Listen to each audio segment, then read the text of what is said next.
आज अमरावती जिल्ह्याचे पालकमंत्री चंद्रशेखर बावनकुळे यांनी शासकीय विश्रामगृह येथे पत्रकार परिषद घेतली आणि केंद्रीय अर्थसंकल्पावर आपली प्रतिक्रिया दिली। हा अर्थसंकल्प विकसित भारताच्या दिशेने एक मजबूत पाऊल आहे असे त्यांनी सांगितले। चला पाहूया पत्रकार परिषदेत काय म्हटले पालकमंत्री बावनकुळे। केंद्र सरकारच्या माध्यमातून 2025-26 या वित्तीय वर्षाकरता केंद्रीय बजेट मांडण्यात आलं। आमच्या केंद्रीय मंत्री निर्मला सीतारामनजी यांनी साधारणतः अत्यंत महत्त्वाचा फोकस मध्यमवर्गीयांना करातून सवलत, शहरी विकास, ग्राम विकास, मायनिंग, वित्तीय क्षेत्र असतील त्या वित्तीय क्षेत्रामध्ये आणि विजेच्या क्षेत्रामध्ये 12 तास जे आपल्याकडे जे ऊन आहे, आपल्याकडे उन्हाळा आहे, आपल्याकडे दिवसभर ऊन असतं, या 12 तास असलेल्या उन्हाचा वापर करून सोलर प्रकल्पाच्या माध्यमातून या देशामध्ये मोठी वीज तयार करणे आणि अनेक नियामक व्यवस्था सुधारणा करणे, यामध्ये खास करून या विषयावर फोकस करून आणि जी वित्तीय तूट आहे 4.9%, हे वित्तीय तूट 4.4% पर्यंत आणण्याकरता ज्या पद्धतीचा योजनाबद्ध पद्धतीने हा बजेट मांडलं, या बजेटमध्ये साधारण जर विचार केला, मी आपल्याला पूर्ण प्रत देणार आहे। खरं तर विकासाला गती देणारं, सर्वसमावेशक विकास प्रदान करणारं, आपल्याकडे सर्व विकसनशील अर्थव्यवस्थेमध्ये भारताची अर्थव्यवस्था ही जगातल्या पहिल्या 3 मध्ये येईल, या पद्धतीचं योजनाबद्ध पद्धतीने मांडणी पुढील 5 वर्षामध्ये आपल्या देशामध्ये बेरोजगाराला रोजगार निर्मिती क्षेत्र तयार करणे, दर्जेदार शिक्षण देणे, व्यापक आरोग्य सेवा देणे आणि याकरता प्रत्येक जिल्ह्यामध्ये, प्रत्येक विभागामध्ये मोठ्या प्रमाणावर हॉस्पिटलायझेशन करणे, मोठ्या प्रमाणावर त्या ठिकाणी एज्युकेशनच्या वेगवेगळ्या संस्था त्या ठिकाणी प्रपोज करणे आणि मध्यमवर्गीयाला बळ देणारं बजेट या ठिकाणी मांडण्यात आलं। खरं तर आपली जी मध्यमवर्गीयांना जे इन्कम टॅक्सची लिमिट होती, ही लिमिट वाढवून आता ही जी लिमिट आहे, ही इन्कम टॅक्स जे सर्वसाधारण व्यक्तीला भरावं लागतं ते 12 लाख रुपयापर्यंत आता इन्कम टॅक्स फ्री करण्यात आलं।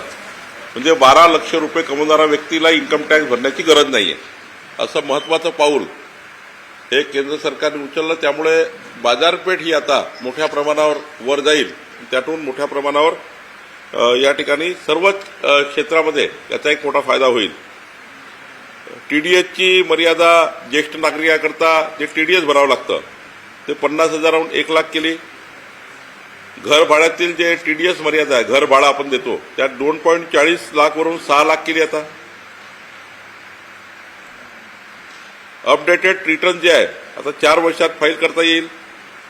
अशा अनेक त्या ठिकाणी 18 लाखापर्यंत उत्पन्नावर 70,000ची सूट आहे, 25 लाखाच्या उत्पन्नावर 1,20,000ची सूट आहे। टीडीएस जमा करण्याची मर्यादा 7 लाखावरून 10 लाख रुपये केली आहे। महिलांकरता विचार केला तर 2 कोटी रुपयाच्या मध्यम मुदतीचे कर्ज हे नव्याने पुन्हा लघुउद्योजक महिलांना देण्यात येणार आहे। महिलांना कौशल्य विकास प्रशिक्षण आणि 11 बाबीच्या सुधारणा, 11 बाबी महिलांकरता या बजेटमध्ये आल्या आहे। पर्यटन व विमान वाहतुकाकरता मोठ्या प्रमाणावर उडान योजना जी आहे ती मोठ्या प्रमाणावर या ठिकाणी देशामध्ये येणार आहे। विमा क्षेत्रामधल्या अनेक तरतुदी या ठिकाणी केल्या। खेलो इंडियाचं चांग भलं हाही एक त्या ठिकाणी मोठा कार्यक्रम या ठिकाणी होत आहे. खरं तर राष्ट्रीय प्रशिक्षण शिबिर जे क्रीडा प्राधिकरण आहे ते 815 कोटीवर 830 कोटीची वाढ झाली. अशा अनेक गोष्टी या ठिकाणी केंद्रीय बजेटमध्ये आल्या आहेत. आता महाराष्ट्राला काय मिळालं तर महाराष्ट्राला मेट्रोच्या जाळ्याकरता 1255 कोटी मिळाले. त्या ठिकाणी इकॉनॉमिक क्लस्टर करता 1094 कोटी रुपये मिळाले. ग्रामीण जे जोड सुधार प्रकल्प आहे त्याला 683 कोटी मिळाले. ॲग्री बिझनेस नेटवर्क करता 596 कोटी मिळाले. नद्याच्या सुधारणा करता 295 कोटी मिळाले. मुठा नदीच्या करता 229 कोटी मिळाले. आपल्या उपसा सिंचन योजना ज्या आहेत त्याकरता 186 कोटी रुपयाचं बजेट झालं. आणि सर्वात महत्वाचं, महाराष्ट्र सरकार ज्या ज्या प्रकल्पाकरता म्हणजे अमरावतीमधले प्रकल्प असतील, नागपूरमध्ये प्रकल्प असतील, या प्रकल्पाला जे 50 वर्षाचं बिनव्याजी कर्ज, म्हणजे एखादा प्रकल्प महाराष्ट्रात अमरावती करायचा असेल त्या प्रकल्पाला बिनव्याजी 50 वर्षापर्यंत बिनव्याजी कर्जाचे त्या ठिकाणी योजना, म्हणजे केंद्र सरकारकडे जेवढा कर्ज तुम्ही मागाल ते 50 वर्षापर्यंत बिनव्याजी राहील. याकरताही मोठी आता आपापल्या जिल्ह्याला पुढाकार घ्यावा लागेल आणि प्रकल्प त्या ठिकाणी आणावा लागेल. कापसाचा करता त्या ठिकाणी 55,000 हेक्टर जी लागवड होते त्या कापसावरही सुद्धा आता मोठ्या प्रमाणावर प्रक्रिया होणार आहे. केवळ कापसावर कापडच नाही तर मोठ्या प्रमाणावर त्या ठिकाणी संरक्षण डिफेन्स मिनिस्ट्रीमध्ये जे काही व्यवस्था लागतात, डिफेन्स मिनिस्ट्रीमध्ये काही गोष्टी ज्या बनवण्याकरता लागतात त्यात कापसाचा मोठा वापर होणार आहे. अमरावतीमध्ये सुद्धा आता आपण केंद्र सरकारकडनं जे प्रकल्प चालू आहे, आता राज्याकडनं प्रकल्प बघणार आहे, पण केंद्र सरकारकडनं ज्या महत्वाचे प्रकल्प सुरू होणार आहेत त्याकरताही मोठा अनाउन्समेंट त्या ठिकाणी झालं. आणि त्याकरताही आता आपल्याला पीएम मित्रा पार्क जो आहे तो 12 देशामध्ये पीएम मित्रा पार्क होणार आहे, देशातले 12, त्यातलं एक अमरावतीमध्ये हा प्रपोज आहे, त्याच्यात मोठा फायदा होणार आहे. अमरावतीमध्ये एअरपोर्टची आपली जे न्यू बिल्डिंग आहे ते उद्घाटनावरच आहे. अजून त्याला पुढे टाटा फ्लाईंग जी कंपनी येते आहे ती ट्रेनिंग कंपनी आहे. ती ट्रेनिंग कंपनी तर देशातली सर्वोत्कृष्ट अमरावतीमध्ये येते आहे. फ्लाईंग जो क्लब होतो आहे त्यातून मोठ्या प्रमाणावर पायलट निर्मिती करणे आणि सोबतच त्या ठिकाणी उद्याच्या काळात जे काही मानव संसाधन आहे एअरलाईनमध्ये ते संसाधन अमरावतीमध्ये मानव संसाधनाचं त्या ठिकाणी ट्रेनिंग होणे याकरताही मोठं काम होणार आहे. ही मोठी शाळा स्कूल येत आहे, देशातली मोठी स्कूल येणार आहे, त्याकरताही काम सुरू झालं आहे. मेळघाटला तुम्हाला माहिती आहे तो स्कायवॉकचा प्रकल्प आहे, तो जगातला देशातला सर्वोत्कृष्ट प्रकल्प करतोय. त्याकरता 1.5 वर्ष वेळ लागेल. त्याला आता केंद्र सरकार राज्य सरकारकडनं पैसा हा उपलब्ध या बजेटमध्ये झाला आहे. निम्न पिढी रिव्हरचाही प्रकल्प त्याला केंद्र सरकारचेही पाठबळ मिळत आहे, त्याकरता आपण पुढे जातोय. अशा आता अमरावतीमध्ये मी काही प्रकल्प डिझाईन करणार आहे ते केंद्र सरकारकडनं त्यालाही तुम्ही जे काही मागणी कराल ते प्रकल्प आम्ही केंद्र सरकारच्या बजेटमध्ये प्रस्तावित करणार आहोत. आम्ही या ठिकाणी मागे डीपीसीची बैठक घेतली. 650 कोटी रुपये डीपीसीला मागितले आहे, कारण आता 475 कोटीच आहे. कारण एकावेळी मोठी वाढ करता येत नाही. पण आत्ताच आमची बजेटची बैठक झाली.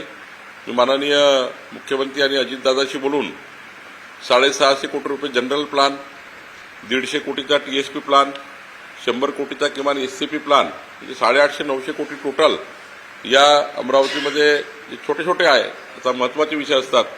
जसं आता अमरावतीमधल्या शाळा मी बघितल्या की नागपूरमधल्या सर्व शाळा डिजिटलाइज झाल्या. म्हणजे सरकारी शाळेमध्ये ॲडमिशनचा रेट वाढला पाहिजे. ग्रामीण भागातल्या शाळा इतक्या चांगल्या केल्या पाहिजे की तिथे प्रायव्हेट शाळा सोडून जिल्हा परिषद शाळेमध्ये विद्यार्थ्यांचे ॲडमिशन झाले पाहिजे. कॉर्पोरेशनच्या शाळेमध्ये ॲडमिशन झाले पाहिजे. अशा शाळा आपल्याला डीपीसीच्या माध्यमातून करता आल्या पाहिजे. उद्या अमरावती शहराचं सीसीटीव्ही सर्व्हिलन्स हे असं असलं पाहिजे की ॲडव्हान्स एआय बेस असलं पाहिजे.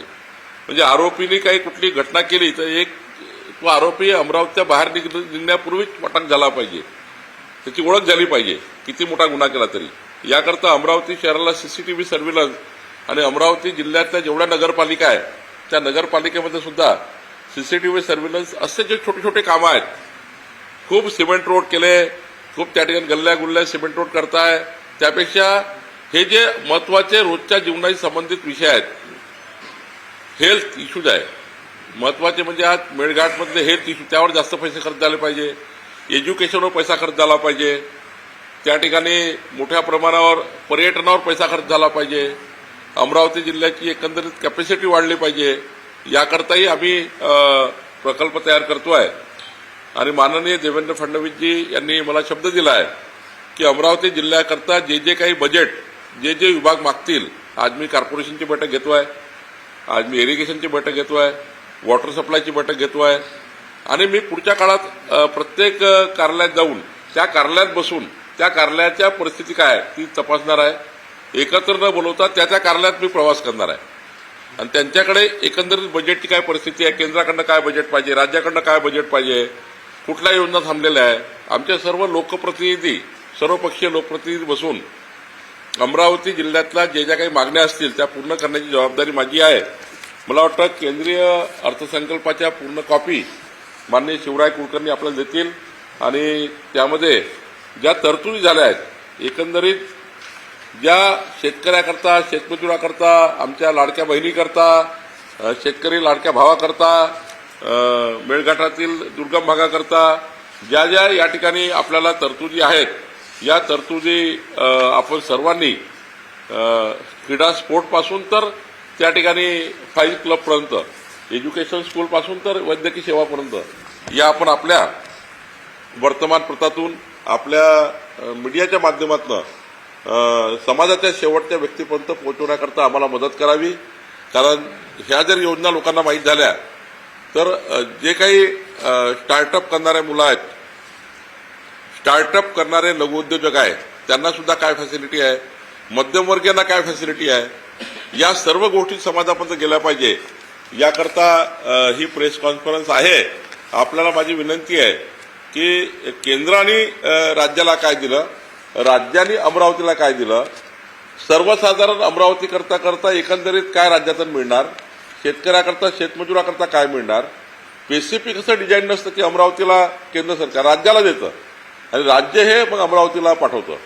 यामुळं आम्ही सर्व जे लोकप्रतिनिधी आहे, केंद्राच्या बजेटमधून राज्याच्या बजेटमधून जास्तीत जास्त अमरावतीला आम्ही आणण्याचा प्रयत्न करू. आपण सर्वांनी या आपल्या ज्या तरतुदी आहेत आणि जे जे केंद्र सरकारची, माननीय मोदी सरकारची भूमिका आहे एकंदरीत विकासाची, त्याबद्दल आपण सर्वांनी हे आपल्या वर्तमानपत्रात देऊन काही लेखही लिहिता येईल, त्यावर चांगले लेखही लिहिले तर शिवराय वगैरे आपल्याला ह्या संपूर्णबद्दल माहिती येतील, डिटेल अमाऊंटची काय काय होणार आहे. तर मला वाटतं आपण सर्वांनी याच्याकरता प्रसिद्धीकरता सर्वांनी कृपया आपल्याला विनंती आहे की आपण थोडा याच्यामध्ये समाजापर्यंत हा विषय न्यावा. पालकमंत्री बावनकुळे यांनी केंद्रीय अर्थसंकल्पाचा गौरव करताना ग्रामीण आणि शहरी विकास मध्यमवर्गीयांना कसर सवलती, SME आणि कृषी क्षेत्रासाठी दिले गेलेल्या प्राधान्यावर भर दिला. अर्थसंकल्प देशाच्या उज्ज्वल भविष्यासाठी नवा मार्ग खुला करणार आहेत असे त्यांनी स्पष्ट केले. पुढील घडामोडीसाठी पाहत रहा सिटी न्यूज. आवाज दो, आवाज दो, आवाज दो. हमारी न्याय, हमारी ताकद. अशा सरकारचं करायचं काय,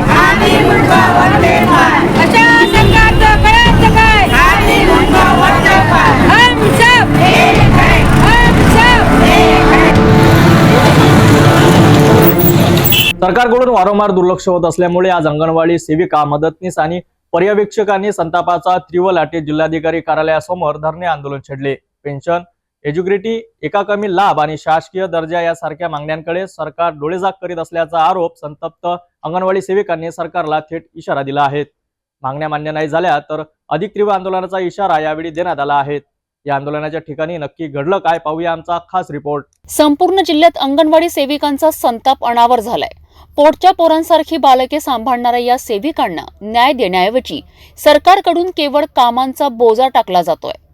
प्रधानमंत्री मातृत्व वंदन योजनेचे काम अंगणवाडी सेविकांवर जबरदस्ती टाकले जात आहे. परंतु त्याचा मोबदला मात्र ठेंगणाच. सेविका आणि मदतनीस यांना पूर्णवेळ काम करूनही शासकीय दर्जा नाही, पेन्शन नाही, ग्रॅज्युएटी नाही आणि सेवानिवृत्तीच्या वेळी केवळ रिकाम्या हाताने पाठवले जाते. 65 वर्षावरील सेवानिवृत्त सेविकांना किमान 10 लाख रुपयांचा एकर कमी लाभ मिळावा या मागणीसाठी अंगणवाडी सेविका रणशिंग फुंकत आहे. आम्ही दिवस रात्र झडतोय, गरीब कुटुंबातील मुलांचं पोषण करत असतो, आरोग्याची काळजी घेतो, परंतु सरकार आमच्याकडे केवळ सवंगडी मजुरांसारखी वागणूक देत आहे. आम्हाला आमच्या हक्काची पेन्शन हवी आहे, ग्रॅज्युएटी हवी आणि शासकीय दर्जा मिळाला पाहिजे, अशी मागणी यावेळी आंदोलकांनी केली आहे. माझं नाव सत्यभामा खुशाल रंगारी. आमचे अंगणवाडी बालवाडी युनियन कर्मचारी संघटनेच्या वतीने आमचे एक दिवसीय धरणे आंदोलन आहे. आमच्या मागण्या आहे तर आम्हाला शासकीय कर्मचाऱ्याचा दर्जा देण्यात यावा. आमचे कामाचे तास जशाप्रमाणे वाढवले ते आमचे पूर्ण कामाचे तासप्रमाणे आम्हाला शासकीय कर्मचाऱ्याचा दर्जा देऊन आम्ही मातृवंदनेचं काम करणार नाही. आम्हाला शासनाने जे लाडकी बहिणीचा सर्वे दिला तो सुद्धा आम्ही करणार नाही. आणि त्याच पद्धतीने शासनाने आम्हाला कोरोनामध्ये जो सर्वे करायला लावला त्यांचा आम्हाला कुठल्याही प्रकारचा मोबदला मिळाला नाही. आणि मोबाईलचे जे वर्जन आहे ते नेहमी बदलवू नये, ते सतत एकच ठेवावे, अशा आमच्या भरपूर अशा मागण्या आहे.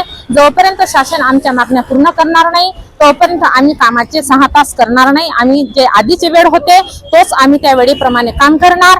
आणि त्याच पद्धतीने आम्हाला जोपर्यंत आमच्या मागण्या पूर्ण होईल तेव्हाच आम्ही 6 तास पूर्ण काम करू, एवढे मी सांगू इच्छिते. आमच्या मागण्या पूर्ण न झाल्यास आम्ही तीव्र धरणे आंदोलन करू, आम्ही जेल भरो आंदोलन करू, अशा आमच्या पुढील धोरण राहणार. आणि आम्ही अंगणवाड्या बंद राहील आमच्या, अशा आमच्या पुढील मागण्या राहणार. आंदोलन हे केवळ सुरुवात आहे. सरकारने जर आमच्या मागण्या मान्य केल्या नाही तर याहून अधिक तीव्र आंदोलन छेडू असा इशारा सेविकांनी दिला आहे.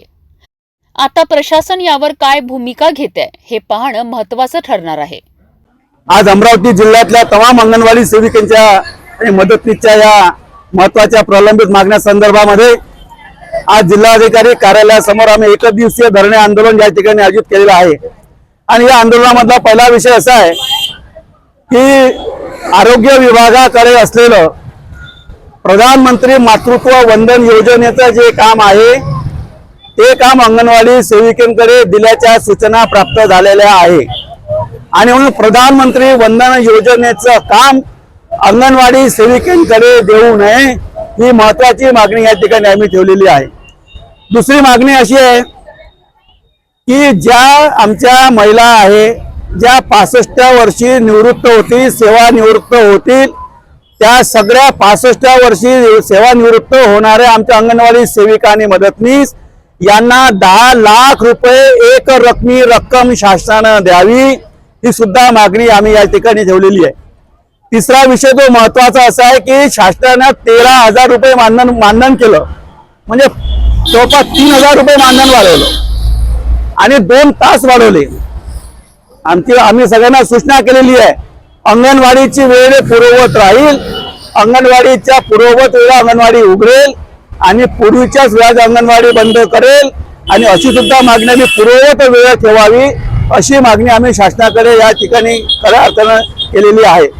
त्याचप्रमाणे अंगणवाडी सेविका आणि मदतनीस यांची अनेक वर्षापासूनची मागणी आहे की अंगणवाडी सेविका आणि मदतनीस यांना शासकीय कर्मचाऱ्याचा दर्जा मिळाला पाहिजे. ती मागणी कायम आहे आणि त्याच्याकरता पुढील आंदोलनाची रूपरेषा लवकर या ठिकाणी आम्ही ठरवणार आहे. आणि माननीय जिल्हाधिकाऱ्यांच्या माध्यमातून महाराष्ट्राचे मुख्यमंत्री माननीय देवेंद्रजी फडणवीस आणि महिला बाल कल्याण मंत्री आदिती तटकरे यांना माननीय जिल्हाधिकाऱ्यांच्या मार्फत या ठिकाणी मी निवेदन देणारा जात आहोत. धन्यवाद. पालकमंत्री आले होते आज अमरावती. पालकमंत्री अमरावतीला आले होते. पालकमंत्रीला सुद्धा आम्ही या ठिकाणी निवेदन आम्ही जाणार आहे. कांदा दिवसभर 6 वाजता दौरा आहे. काही शिष्टमंडळ विश्रामगृहामध्ये जेव्हा पालकमंत्री येतील तेव्हा आम्ही त्यांना निवेदन द्यायला जाणार आहोत. अंगणवाडी सेविकांच्या या संघर्षाकडे सरकार आणि प्रशासन काय भूमिका घेणार, त्याची मागणी पूर्ण होईल का की फक्त आश्वासनाची बोलवंत केली जाईल, याकडे सर्वांचे लक्ष लागले आहेत. जर सरकारने दखल घेतली नाही तर अंगणवाडी सेविका अधिक आक्रमक आंदोलन उभारण्यास याबाबत कोणतीही शंका नाहीत. यावर तुमचं मत काय, आम्हाला कमेंट बॉक्समध्ये नक्की कळवा. बुलढाणा जिल्ह्यातील दुर्मिळ वैद्यकीय घटनेने संपूर्ण देशाचे लक्ष वेधले आहे. एका नवजात बाळाच्या पोटात गर्भ असल्याचा दुर्मिळ प्रकार आढळला होता. अमरावतीतील सुपर स्पेशलिस्ट हॉस्पिटलमध्ये डॉक्टरांनी केवळ 3 दिवसाच्या बाळावर यशस्वी शस्त्रक्रिया करीत त्याच्या पोटातील 2 मृतक अर्भक बाहेर काढले. आता तब्बल 17 दिवसांच्या उपचारानंतरही हे बाळ ठणठणीत असून त्याला रुग्णालयातून डिस्चार्ज देण्यात आला आहे. आता बाळाचा म्हणजे प्रवास सांगायचा म्हणजे 31 तारखेला बुलढाण्याचे जे सिव्हिल सर्जन आहेत त्यांचा मला फोन आला होता. त्यांनी सांगितलं की आम्हाला ते बाळ संभाजीनगरला रेफर केलं होतं, परंतु तिथल्या प्रायव्हेटवाल्या हॉस्पिटलनी नकार दिला. त्यानंतर त्या बाळाला इथे रेफर करण्यात आले आणि त्यानंतर 31 तारखेपासून तर आजपर्यंत जो कालावधी असेल, ज्या कालावधी म्हणजे 21 दिवसाच्या 22 दिवसाच्या कालावधीमध्ये त्याचं 2 तारखेला आपण लॅप्रोटॉमी केलं. त्या 3 दिवसात 31 तारखेपासून तो 2 तारखेपर्यंत त्या बाळाचं सिटी स्कॅन, 2D इको, बाकीच्या टेस्ट आपण पूर्णपणे हे केल्या, म्हणजे करून घेतल्या, पूर्वतयारी करून घेतली. त्यानंतर 2 तारखेला त्याचं ऑपरेशन झालं आणि सक्सेसफुल ऑपरेशन झाल्यानंतर त्याचं मॉनिटरिंग करण्यात आलं. त्याच्यानंतर सर्व टेस्ट करण्यात आले. त्यानंतर त्याला जी टाके पडले ते टाके आपले 3 दिवसा अगोदर काढण्यात आले. त्यानंतर त्याच्या बाकीच्या काही तपासण्या करण्यात आल्या आणि आज त्या बाळाला सुखरूपपणे आपण डिस्चार्ज करत. 22 दिवसानंतर आपण त्याला सुट्टी देत आहोत आणि जवळपास त्याला 16 टाके पडले होते. पुढे म्हणजे आता त्या काही अल्फा फिटोप्रोटीन लेवल्स आणि काही मार्कर्स असतात, ते मार्कर्स आपण चेक करतो आणि ते मार्कर्स आपण पुढे त्याच्यावर आपण नियंत्रण ठेवू आणि 3 वर्षापर्यंत त्या बाळाचा आम्ही फॉलोअप घेत राहू. देशभरात चर्चेचा विषय ठरलेल्या या दुर्मिळ वैद्यकीय घटनेने डॉक्टरांच्या प्रयत्नांनी एका बाळाचं जीवन वाचवण्यात यश आले आहेत. 3 वर्ष डॉक्टर बाळावर विशेष लक्ष ठेवणार असून त्याची नियमितपणे सोनोग्राफी करण्यात येणार आहेत. या संपूर्ण प्रकरणामुळे वैद्यकीय जगतात एक ऐतिहासिक उदाहरण घालून दिले गेले आहेत. अशाच ताज्या आणि महत्त्वाच्या बातम्यांसाठी पाहत रहा सिटी न्यूज.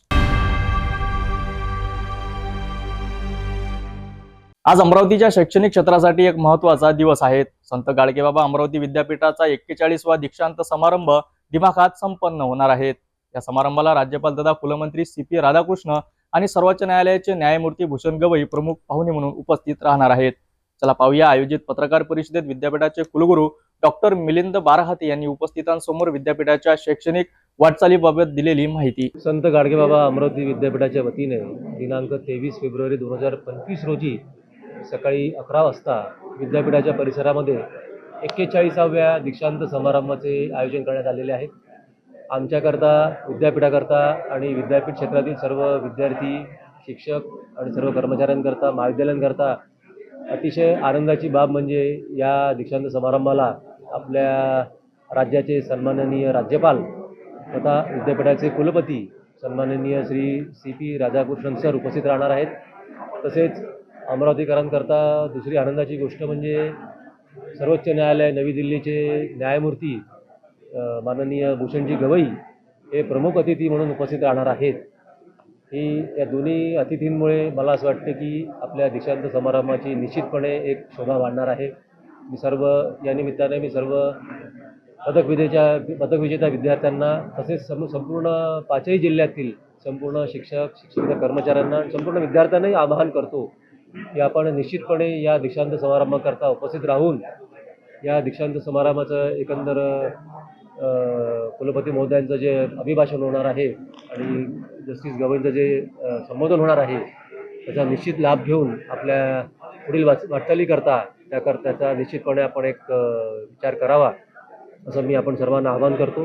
आणि या होणाऱ्या दीक्षांत समारंभांना निमित्त मी कुलगुरू म्हणून आपण सर्वांना हार्दिक शुभेच्छा देतो. धन्यवाद.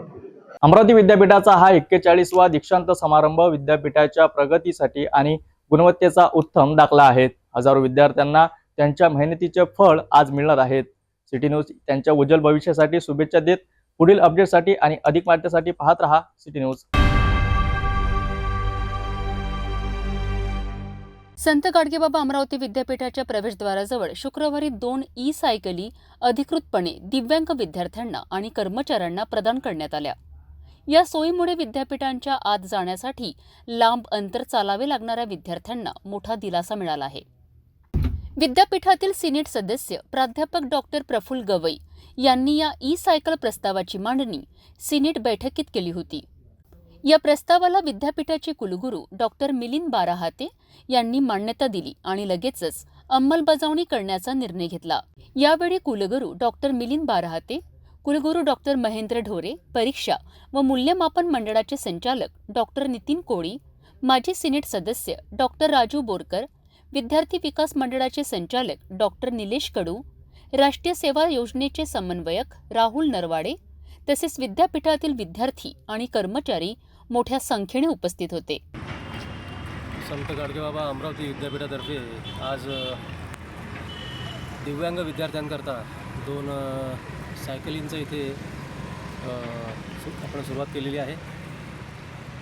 व्यवस्थापन परिषदेचे माजी सदस्य श्री प्राध्यापक प्रफुल्ल गवई यांनी जो प्रस्ताव मांडला होता आणि तत्कालीन व्यवस्थापन परिषदेने जो मान्य केला होता आणि त्या आधारे विद्यापीठाने 2 दिव्यांगांकरता सायकली खरेदी केली होती, त्याची आज येथे या उपक्रमाची सुरुवात झालेली आहे। आपण विद्यापीठाच्या गेटवर 2-3 नंबर तिथे दिलेले आहेत, जेणेकरून 5ही जिल्ह्यातील विद्यार्थी येथे आल्यावर त्यांनी त्या नंबरवर संपर्क साधून संबंधित कर्मचाऱ्याकडनं त्यांना ती इथे सायकल मिळू शकते आणि विद्यार्थी आपलं काम संबंधित कार्यालयात जाऊन पूर्ण करून जाताना पुन्हा इथे सायकल परत करून तो तिथून जाऊ शकतो। अशा प्रकारचा ही रूपरेषा ही एक अशी कल्पना आहे। संत गाडगेबाबा अमरावती विद्यापीठ नेहमीच विद्यार्थी केंद्रित आणि विद्यार्थी उपयोगी असे अनेक उपक्रम राबवत आलेला आहे आणि आजही राबवत आहे आणि भविष्यातही राबवत राहणार आहे। तर त्या अशा उपक्रमांपैकीच हा आजचा उपक्रम आहे। त्याकरता मी सर्व विद्यार्थ्यांना हे जे 2 सायकली आहेत ते आपण उपलब्ध करून दिलेल्या आहेत, त्या सर्व विद्यार्थ्यांनी त्याचा उपयोग करावा असं मी सर्व दिव्यांग विद्यार्थ्यांना ते आवाहन करतो आणि श्री प्रफुल्ल गवई आणि इतर सर्व प्राधिकरण सदस्य यांचेही या निमित्ताने अभिनंदन करतो आणि यापुढेही विद्यापीठ असेच चांगले उपक्रम विद्यार्थ्यांकरता राबवत राहील असा आम्ही विश्वास व्यक्त करतो। धन्यवाद। ई सायकलच्या सुविधेमुळे दिव्यांग विद्यार्थ्यांना आता विद्यापीठ परिसरात सहजरित्या फिरणे शक्य होणार असून त्यांना शिक्षण प्रक्रियेत कोणताही अडथळा निर्माण होणार नाही। विद्यापीठ प्रशासनाने घेतलेल्या या निर्णयाचे सर्व स्तरातून कौतुक होत आहे। मी डॉक्टर प्रफुल्ल गवई, अमरावती विद्यापीठाचा माजी सिनेट सदस्य तथा मॅनेजमेंट काउन्सिल मेंबर। संत गाडगेबाबा अमरावती विद्यापीठ जे संत गाडगेबाबाच्या दशसूत्रीच्या नियोजनबद्ध कार्यक्रमाच्या माध्यमातून चालतं। यात संत गाडगेबाबा दशसूत्रीमध्ये म्हणतात की भुकेल्यांना अन्न, तहानलेल्यांना पाणी, उघड्यानाऱ्यांना वस्त्र, अंध अपंग रोग्यांना औषधोपचार, सगळ्यांना मदत केली पाहिजे, प्राणीमात्रावर दया केली पाहिजे। हा दृष्टिकोन ठेवून संत गाडगेबाबा अमरावती विद्यापीठ आपला प्रवास सुरू करत असते। आम्ही सिनेट मेंबर असताना आपल्या विद्यापीठामध्ये 5ही जिल्ह्यातील जे अपंग विद्यार्थी असतात, दिव्यांग विद्यार्थी असतात, अशा दिव्यांग विद्यार्थ्यांसाठी जे विद्यापीठामध्ये येतात, गेटपासून ते आतमधला परिसर हा 400 एकराचा परिसर आहे आणि या परिसरामध्ये फिरण्यासाठी त्यांना काहीतरी वाहन असावं म्हणून एक मागणी आम्ही अमरावती विद्यापीठामध्ये सिनेट सभेमध्ये केली आणि ती सर्वांमते मान्य झाली आणि संत गाडगेबाबा अमरावती विद्यापीठाने या 2 ई-रिक्षा, सायकली खरेदी केल्या। आज त्याचं विद्यार्पण झालेलं आहे आदरणीय कुलगुरू माननीय डॉक्टर मिलिंद बाराहाते यांच्या हस्ते आणि या माध्यमातून का होईना पण सर्वांची सेवा करता यावी, विद्यार्थ्यांचं हित जोपासण्याचं काम सातत्यानं विद्यापीठ करतं। त्यामध्ये आमचे सर्व सहकारी आहेत, आदरणीय कुलगुरू साहेब असतील, बाराहाते सर असतील, डोरे सर असतील, अविनाशजी असणारे असतील, कुलसचिव साहेब, आमचे परीक्षा नियंत्रक जे आहेत आदरणीय डॉक्टर नितीनजी कोळी असतील, चापके सर असतील, आमचे राहुलजी नरवाडे असतील, सर्व लोक जे विद्यार्थ्यांच्या हिताचे प्रश्न जोपासतात, त्यांचे हित जोपासण्याचं काम करतात। मी हा सायकलीचा प्रश्न मी मांडला आणि तो सोडवला गेला। आज ते विद्यार्थ्यांच्या हिताच्या दृष्टिकोनातून समर्पित झालेली गोष्ट आहे म्हणून मी विद्यापीठाच्या सर्व प्रशासनाचे, कुलगुरू साहेबांचे, सर्व अधिकाऱ्यांचे मनापासून धन्यवाद व्यक्त करतो। धन्यवाद। नमस्कार, माझं नाव वीरेंद्रसिंह बंसीसिंह बघेल आहे। मी 1992 पासून विद्यापीठाचा कर्मचारी आहे।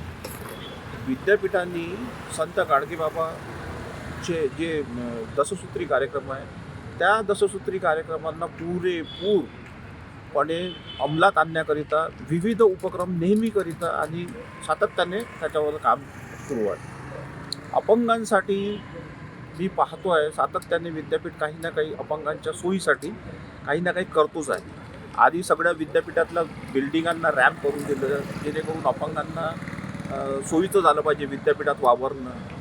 आणि आता हा एक नवीन उपक्रम डॉक्टर गवई सरांच्या प्रस्तावनेच्या नंतर विद्यापीठाने परिपूर्ण करून दिला आहे. यामुळे विद्यापीठात येणारे जे काही अपंग विद्यार्थी असतील 5ही जिल्ह्यातून किंवा जिल्ह्याच्या बाहेरमधली, त्यांच्यासाठी एक उत्कृष्ट सोय विद्यापीठाने करून दिली आहे.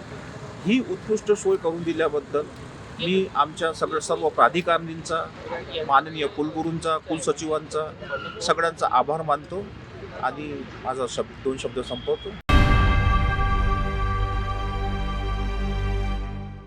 अमरावतीतील समाजसेवक चंद्रकुमार उर्फ लप्पीसेठ जाजोदिया यांनी घेतलेल्या 108 भागवत कथांच्या संकल्पना अंतर्गत 57वी कथा यशस्वीरित्या संपूर्ण झाली आहेत. या नियमित धार्मिक कार्यक्रम, संतवचन आणि युवा पिढीसाठी प्रेरणादायी उपदेश देण्यात आले. पाहूया सविस्तर बातमी.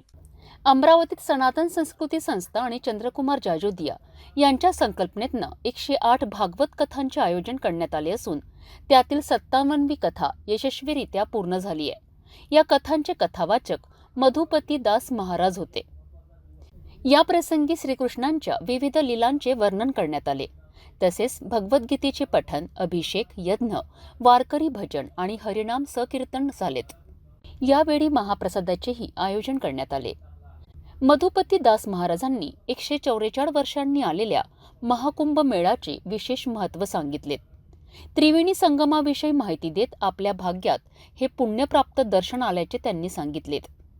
युवा पिढीने नशामुक्त राहावे, हिंदू एकतेचा जागर व्हावा आणि विद्यार्थ्यांना शाळांमध्ये जाऊन भगवद्गीतेच्या शिकवणी मिळाव्यात असा संदेश देण्यात आला. सनातन संस्कृती संस्थेच्या वतीने सुरू असलेल्या या 108 कथांच्या संकल्पनाला भक्तांचा मोठा प्रतिसाद मिळत आहे. हिंदू धर्म, संत परंपरा आणि सामाजिक एकतेचा संदेश देणाऱ्या या कार्यक्रमाची पुढील कथा कधी होणार हे पाहणे उत्सुकतेचे ठरेल. भातकुली तालुक्यातील शेतकऱ्यांच्या मागणीसाठी प्रहार जनशक्ती पक्षाने तहसील समोर ठिय्या आंदोलन सुरू केले आहेत. शेतकऱ्यांच्या सोयाबीन नुकसान भरपाईसाठी योग्य सर्वेक्षण न झाल्यामुळे मोठा आक्रोश निर्माण झाला आहे. पाहूया आमचा खास रिपोर्ट. भातकुली तालुक्यात सोयाबीनसाठी 53% आणेवारी लावण्यात आली आहे, जी शेतकऱ्यांच्या दृष्टीने अन्यायकारक आहे. यामुळे मोठ्या प्रमाणावर शेतकऱ्यांचे नुकसान झाले आहे. प्रहार पक्षाच्या नेतृत्वाखाली शेतकरी संघर्ष करीत आहेत. आंदोलनाचा दुसरा दिवस उलटला तरी तहसीलदार आणि कृषी अधिकाऱ्यांसोबत झालेली चर्चा निष्फळ ठरली आहे. तिसऱ्या दिवशीही प्रशासनाकडनं कोणतीही सकारात्मक पावले उचलली गेली नाहीत. आज आम्हाला या उपोषणाचा आमचा तिसरा दिवस आहे. शेतकऱ्यासाठी आमच्या महत्त्वाच्या 3 मागण्या आहे. त्यामध्ये पहिली मागणी आमची अशी आहे की जे आणेवारी लावली गेली त्या आणेवारी पूर्णपणे खोटी लावली गेली. त्या शेतकऱ्याच्या बांधापर्यंत, शेतीपर्यंत कुठलाही अधिकारी कर्मचारी गेला नाही. त्यांनी घरी बसून सर्वे करून हे आणेवारी लावली गेली. त्यामुळे शेतकऱ्यांना आता विमा आणि जे काही नुकसान भरपाई भेटावी ते मिळणार नाही. पहिली आमची मागणी ही आहे. दुसरी मागणी आमची हे होती की नियमित कर्ज भरणाऱ्या शेतकऱ्यांची जे 50,000 रुपये प्रोत्साहनचे शासनाने जाहीर केले होते ते 5-10% शेतकऱ्यापर्यंत पोहोचले. आज 3-4 वर्ष झाले अद्यापही ते आता कोण्या शेतकऱ्याला मिळाले नाही. आणि तिसरी मागणी आमची हे होती की जे कृषी विभागाचे आणि महसूल विभागाचे कर्मचारी आहे ते कर्मचारी गावात अजिबात येत नाही आणि आले तर 1-2 तासाच्यावर बसत नाही. तर त्यांच्यावर मुख्यालयीन न राहता ते शासनाकडून घरभाडेसुद्धा उचलतात. त्यांच्यावर कडक कारवाई करण्याची आम्ही आता इथं मागणी केलेली आहे उपोषणादरम्यान. काल आम्ही तहसीलदार साहेबासोबत आणि तालुका कृषी अधिकाऱ्यासोबत बोललो, चर्चा केली, पण ती चर्चा निष्फळ ठरली. आता बघू दे कोणाला बोलावतात आणि आमच्या मागण्या पूर्ण झाल्याशिवाय आम्ही इथून हटणार नाही. शेतकऱ्यांच्या मागण्यांवर प्रशासनाकडून अद्याप कोणतीही ठोस भूमिका घेण्यात आलेली नाहीत. मात्र जोपर्यंत मागण्या पूर्ण होत नाहीत तोपर्यंत आंदोलन मागे घेणार नाही असा इशारा प्रहार पक्षाने दिला आहे. पुढील अपडेटसाठी आमच्याशी जुळत रहा. भातकुली तालुक्यात शेतकऱ्यांची फसवणूक केल्याचा गंभीर आरोप होत आहेत. महसूल व कृषी विभागाच्या हलगर्जीपणामुळे शेतकरी संकटात आले असून प्रशासनाच्या अन्यायाविरोधात आता शेतकरी आक्रमक झाले आहेत. काय आहे संपूर्ण प्रकरण, पाहूया आमचा सविस्तर रिपोर्ट. भातकुली तालुक्यातील शेतकऱ्यांनी महसूल आणि कृषी विभागाच्या विरोधात संताप व्यक्त करत तहसील कार्यालयावर धडक दिली आहे. शेतकऱ्यांच्या म्हणण्यानुसार प्रशासनाने खोटी आणेवारी लागू करून त्यांना फसवले आहेत. त्यामुळे अनेक सरकारी योजनांपासून ते वंचित राहिलेले आहेत. शासनाच्या या अन्यायकारक धोरणांमुळे शेतकऱ्यांना आर्थिक संकटाचा सामना करावा लागत असून काहींवर तर आत्महत्येची वेळ आली आहे. आम्ही शेतकरी सरकारच्या चुकीच्या आणेवारीमुळे उद्ध्वस्त झालो आहोत. जर तातडीने योग्य तोडगा काढला नाही तर 24 फेब्रुवारी रोजी अर्धनग्न आंदोलन करू.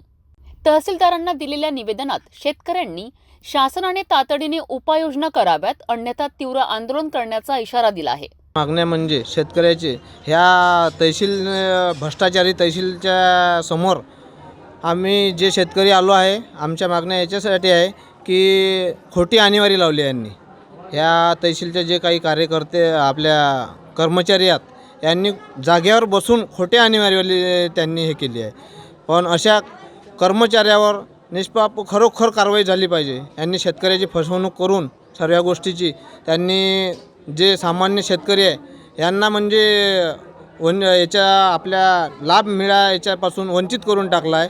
आमचे जे काही शेतकरी बांधव भातकुली तहसीलसमोर उपोषणासाठी बसले आहे त्यांचे जर मागण्या ह्या येत्या 2 दिवसात जर त्यांनी मार्गी लावल्या नाही तर आम्ही सर्व शेतकरी भातकुली तालुक्यातील आम्ही तहसीलच्या समोर आपले भातकुली स्टॉप ते तहसील आम्ही अर्धनग्न लोटांगण घेऊ.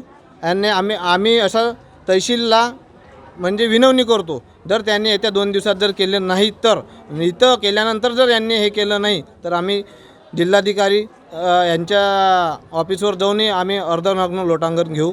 हे आम्ही आज यांना निवेदनाद्वारे आम्ही सांगितलं आहे. या आंदोलनात अनिल रामटेके, गोविंदा लोखंडे, शेखर जामनेर, जयदीप भुगल यांच्यासह अनेक शेतकऱ्यांनी सहभाग घेतलाय. भातकुलीतील शेतकऱ्यांनी सरकारला स्पष्ट शब्दात इशारा दिला आहे. प्रशासन जर त्यांच्या मागण्याकडे दुर्लक्ष करत राहिले तर 24 फेब्रुवारीला मोठे आंदोलन उभे राहू शकते. आता पाहावे लागेल की शासन या प्रकरणावर काय भूमिका घेतं आणि शेतकऱ्यांना काय न्याय मिळतो. वाटोळा सुकलेश्वर मार्गावर घडलेल्या अपघाताची मोठी बातमी आहे. महिंद्रा सुप्रो पिकअप वाहनाचा टायर फुटल्याने वाहन रस्त्याच्या कडेला पलटी झाले. या अपघातात 2 जण किरकोळ जखमी झाले असून नागरिकांनी तातडीने मदत केली आहे. पाहूया हा सविस्तर रिपोर्ट. कोल्हापूर वाटोळा शुक्लेश्वर मार्गावर एका महिंद्रा सुप्रो पिकअप वाहनाचा टायर फुटल्याने मोठा अपघात घडला आहे. पेंटचे डब्बे वाहून नेणारे हे वाहन वळणावर पलटी झाल्याची घटना 21 फेब्रुवारी रोजी दुपारी 4च्या सुमारास घडली आहे. अकोल्याहून वाटोळा शुक्लेश्वर येथे पेंटचे डब्बे घेऊन निघालेल्या वाहनाचा टायर अचानक फुटला आणि चालकाचे नियंत्रण सुटल्याने वाहन रस्त्याच्या कडेला जाऊन पलटी झाले. या अपघातात अंकुश जाधव आणि सूरज जाधव हे किरकोळ जखमी झाले आहेत. स्थानिक नागरिकांनी तात्काळ धाव घेत त्यांना जवळच्या रुग्णालयात उपचारासाठी दाखल केलेत. अपघातानंतर नागरिकांच्या मदतीने उलटलेले वाहन सरळ करण्यात आले. या घटनेने रस्त्यावर काही काळ वाहतूक विस्कळीत झाली होती. सुदैवाने जीवितहानी टळली असली तरी वाहनाचे मोठ्या प्रमाणात नुकसान झाले आहे. सुदैवाने या अपघातात कोणतीही जीवितहानी झाली नाही, मात्र वाहनाचे मोठे नुकसान झाले आहे. अशा घटना टाळण्यासाठी वाहन चालकांनी काळजी घेणे गरजेचे आहे. शादी और ब्याह की शुरुआत आराधना साड़ी के साथ. Aradhana wholesale shopping mall L2 Bijland complex, Nandgaon Peth, Amravati. Jawahar road, Amravati.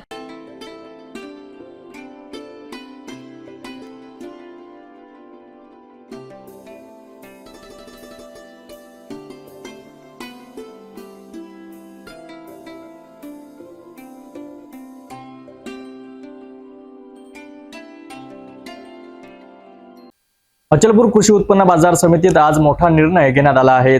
महिला राज्य सहकारी पॅनलच्या प्रतिभा प्रशांत ठाकरे यांची सभापती निवड झाली आहे, तर उपसभापती म्हणून अमोल चिमोटे यांची नियुक्ती करण्यात आली आहे. या निवडणुकीमुळे बाजार समितीच्या राजकारणाला नवी दिशा मिळाली आहे. पाहूया संपूर्ण बातमी. अचलपूर कृषी उत्पन्न बाजार समितीत मोठा राजकीय उलथापालथ. माजी सभापती राजेंद्र गोरले यांनी पदाचा राजीनामा दिल्यानंतर आज नव्या नेतृत्वाची निवड करण्यात आली आहे. सहकार पॅनलतर्फे प्रतिभा प्रशांत ठाकरे यांची सभापतीपदी निवड करण्यात आली असून उपसभापतीपदी अमोल चिमोटे यांची निवड झाली आहे. या निर्णयामुळे बाजार समितीच्या राजकारणाला नवा रंग चढला आहे. कृषी उत्पन्न बाजार समिती अचलपूरमध्ये आज सभापतीची निवडणूक होत आहे. कृषी उत्पन्न बाजार समितीचे सभापती राजेंद्र गोरले यांनी आपल्या पदाचा राजीनामा DDR अमरावती यांच्याकडे दिल्यानंतर आता नवीन सभापती होणार तरी कोण? 2019 मध्ये ज्या प्रकारे निवडणूक झाली होती आणि या निवडणुकीमध्ये जिल्हा काँग्रेस कमिटीचे अध्यक्ष सहकार नेते बबलू देशमुख यांचा सहकार पॅनलचे 14 संचालक निवडून आले होते. आणि यामध्ये राजेंद्र गोरले यांना बहुमताने सभापती करण्यात आलं होतं. त्याच प्रकारे अमोल चिमोटे यांना उपसभापती करण्यात आलं होतं. परंतु 2.25 वर्षाचा हा जो कार्यकाळ गेला, यामध्ये कृषी उत्पन्न बाजार समितीच्या 12+1 असे 13 सदस्यांनी अविश्वास प्रस्ताव DDR अमरावतीकडे दाखल केल्यानंतर स्वतः राजेंद्र गोरले यांनी आपल्या पदाचा राजीनामा दिला. आपल्यासोबत बाजार समितीचे संचालक, कृषी उत्पन्न बाजार समितीचे जे ज्येष्ठ संचालक आहेत पोपट घोडेराव आपल्यासोबत आहेत. जाणून घेऊयात त्यांच्या काय प्रतिक्रिया आहे. राजेंद्र भाऊ यांनी राजीनामा दिल्यानंतर लगेच निवडणुकीसाठी ही नवीन अध्यक्षाची प्रक्रिया लागली आहे. तर आता थोड्याच वेळात कोण अध्यक्ष होणार हे आपल्याला सगळ्याला कळणारच आहे, कारण त्याची पक्षाची मीटिंग चालू आहे. त्याच्यामुळे आता 10-15 मिनिटात आपल्याला माहितच पडेल की नवीन अध्यक्ष कोण होणार आहे. एक या पूर्ण निवडणुकीमध्ये आपण स्वतः समर्थन दिलं अशी चर्चा आहे. यावर काय? Hello, 2 minute. ते 12 सदस्य जे सहकारचे आहे, बबलू देशमुख यांच्या पॅनलचे आहे, त्यामध्ये तुम्ही सुद्धा सहकार पॅनल यांना एक 13वा सदस्य म्हणून आपण त्यांना समर्थन दिलं, सही दिली. समर्थन देण्याचा मागचा उद्देश असा आहे की इथं म्हणजे कृषी बाजार समितीमध्ये 18 संचालक असतात आणि विरोधात मी मागच्या वेळेस विरोधात होतो, आताही सुरुवातीला 2 वर्ष विरोधात राहिलो. विरोधात राहिल्यामुळं माझ्या हमाल मापारीचे काम होत नाही आणि त्याचं काम होणे फार आवश्यक आहे. छोट्या छोट्या गरजा तसं पाहिलं तर इथचा जो अध्यक्ष असते त्याला सगळ्यात जास्त 2 व्यापाऱ्याचे आणि हमाल मापारी यांनाच जास्त काम असते. त्याच्यामुळे विरोधात राहून ताणून काही काम होत नाही आणि मला मजदुराचे, हमाल मापारीचे माझे भाव वगैरे ह्या गोष्टीसाठी अत्यंत अध्यक्षाच्या आवश्यकता असते, म्हणून मी त्यांना ते माझ्यातर्फे समर्थन दिलं आहे. आता तुम्ही ज्येष्ठ संचालक आहे, या सहकार क्षेत्रामधील सर्व ज्ञान तुम्हाला आहे. नवीन सभापती कोण होणार आहे, काय म्हणणार? नवीन सभापती आता तुम्हाला थोड्याच वेळात हे तुम्ही सांगून द्या ना कोण होणार.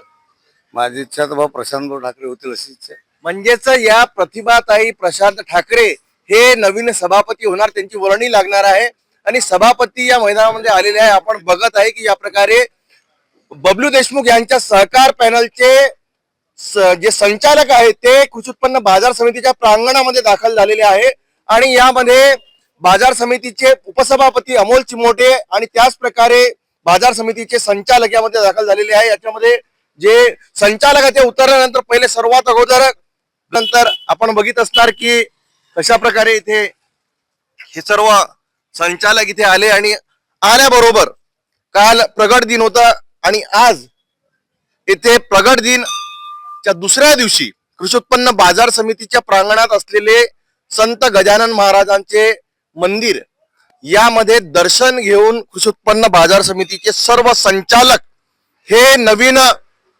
सभापती यांचं चयन करणार आहे. बबलू देशमुख यांच्या सहकार पॅनलचे सुधीर भाऊ रहाटे आपल्यासोबत आहे. सुधीर भाऊ, काय म्हणणार, आज पुन्हा एकदा नवीन सभापतीचं इथे चयन केलं जातं, काय तुमच्या प्रतिक्रिया? नाही, आम्ही सहकार पॅनलचे आणि आमचे जे नेते आहेत बबलू देशमुख हे जे नाव सांगतील त्याला आमचा कधी विरोध नव्हताच. आज आमच्या त्यातल्या प्रतिभा प्रशांत ठाकरे यांचं नाव जाहीर झालं आहे आणि त्याकडनं सर्वांचं मत त्यांना समर्थन आहे. एकूणच असं वाटतं की ज्या प्रकारे आपण राजेंद्र गोरले यांना बहुमतांनी सभापती केलं होतं आणि कुठेतरी अविश्वास आणणं म्हणजे कुठेतरी काम झालेलं नाही किंवा कुठेतरी नाराजी असणार, काय म्हणणार? हो, थोडीफार नाराजी होती त्यांच्याबद्दल काही संचालकांची, परंतु जो आदेश आम्हाला बबलू भाऊकडून मिळतो त्याचं आम्ही पालन करतो. आपण काय म्हणणार, आज सभापती जे आहे पुन्हा निवडणूक होत आहे आणि बबलू देशमुख यांचं वर्चस्व या कृषी उत्पन्न बाजार समितीमध्ये होणार. बबलू भाऊंनी जे नाव सांगितलं ते फायनल सहकार गटाचा आमचा कृषी उत्पन्न बाजार समितीचा अध्यक्ष होत आहे. एवढं प्रतिभाताई ठाकरे. आपल्यासोबत कृषी उत्पन्न बाजार समितीमध्ये दर्शन घ्यायला आलेले या बाजार समितीचे उपसभापती आहे आणि उपसभापती हे दर्शन घेत आहे. संत गजानन महाराजांचे दर्शन घेऊन उपसभापती स्वतः इथे आलेले आहे. काय म्हणणार, पुन्हा एकदा सहकार पॅनलचं वर्चस्व इथे गाजणार आहे. 19ला उपसभापती झाले, सहकार पॅनल तर्फे सहकार पॅनलचा इथे झेंडा होता. राजेंद्र गोरले सभापती झाले, त्यांनी राजीनामा दिला. आता पुन्हा जी निवडणूक होत आहे यामध्ये सभापतीची निवडणूक कोण ठरवतं? बबलू देशमुख. तर त्यांनी नाव ठरवलं प्रतिभा प्रशांत ठाकरे. आम्ही सहमत आहोत. बबलू म्हणतील ते पूर्व दिशा. आम्हाला किती संचालक त्यांच्या पाठी? आम्ही 13 जण. असं वाटतं आपल्याला आता तरी सुद्धा सभापतीसाठी कोणी फॉर्म भरणार नाही असं तर वाटत नाही भरू शकेल म्हणून. म्हणजे सहकार पॅनलचे जे संचालक ते एकजूट आहे, एकजूट पुरेचे पुरे. त्यांचं नेतृत्व हो, बबलू भाऊचं नेतृत्व. संचालक म्हणून आपण होते आणि या अगोदर सुद्धा 18 पैकी 14 संचालक सहकार पॅनलचे निवडून आले होते आणि पुन्हा सभापतीची निवडणूक होत आहे. काय तुमच्या प्रतिक्रिया? काहीच नाही. सहकार नेते आमचे बबलूभाऊ देशमुख यानं जो आदेश दिला तो आम्हाला पाळत असते.